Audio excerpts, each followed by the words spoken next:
3. Makanan tinggi glukosamin yang bisa membantu mengatasi radang sendi. Ayo kita bahas, tapi sebelum itu wajib untuk konsultasi dulu karena setiap orang kondisinya berbeda-beda. Buat Bapak Ibu yang mau konsultasi sama saya, silahkan pencet tombol plus yang ada di sini agar nanti komunikasi kita nggak dibatasi dan saya bisa membalas pesan dari Bapak Ibu. Komen mau konsultasi dan jangan lupa di-share, semoga jadi amal jariah.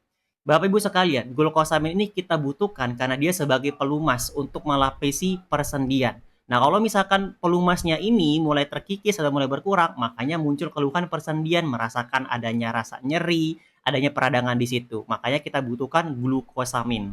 Nah, dari mana sumber glukosamin ini? Nomor satu, bisa Bapak Ibu dapatkan dari ekstrak cangkang dari kepiting dan juga udang. Oke, ekstrak cangkangnya ya, bukan dagingnya. Kalau dagingnya ini tinggi purin, bisa menaikkan asam urat. Lalu yang kedua, bisa Bapak Ibu dapatkan dari kaldu ayam. Yang ketiga, bisa Bapak Ibu dapatkan juga dari tulang rawan dari sapi dan juga ayam. Jadi kalau misalkan suka konsumsi ayam, dagingnya itu ada tulang-tulang rawan yang halus putih ya, seperti susu. Nah, itu dia mengandung glukosamin juga. Tapi pastinya Bapak Ibu jangan sampai salah olah, karena kalau misalkan salah olah itu juga bisa berisiko menaikkan asam urat, radang sendi pun juga bisa kambuhan kalau misalkan salah langkah.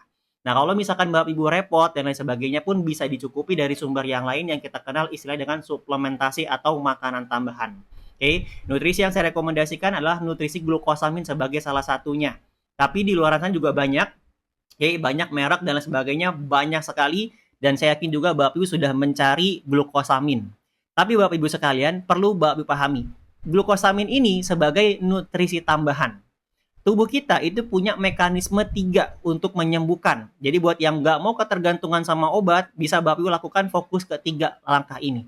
Nomor 1, fokus dengan mengatur pola makan, pahami apa yang boleh, apa yang tidak boleh. Nah, ini setiap orang kondisi berbeda-beda. Bagi yang keluhan radang sendinya karena gout arthritis, karena osteoartritis atau OA, juga karena rematik atau rheumatoid. Ini berbeda pola makan dan juga penanganannya. Oke? Yang kedua, jaga pola pikir, jangan sampai stres. Karena kalau misalkan Bapak Ibu stres, Bapak Ibu overthinking, ini juga bisa menyebabkan pengobatan yang Bapak Ibu lakukan itu terus kambuhan, dia nggak berhasil. Kenapa? Karena keluar hormon adrenalin, keluar hormon kortisol, karena faktor stres tadi. Jadi dikendalikan kalau misalkan memang mau tuntas nggak kambuhan kembali.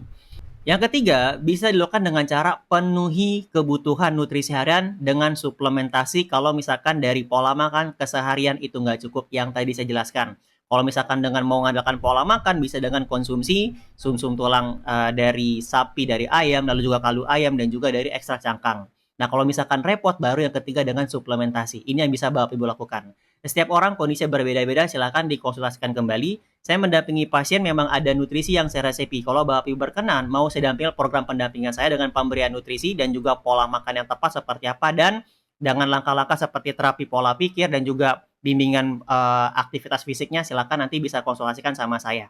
Oke, bisa langsung inbox atau cek di profil, hubungi nomor saya bagi yang mau konsultasi dan yang mau saya dampingi program pendampingan saya. Terima kasih, kalau bermanfaat jangan lupa di-share.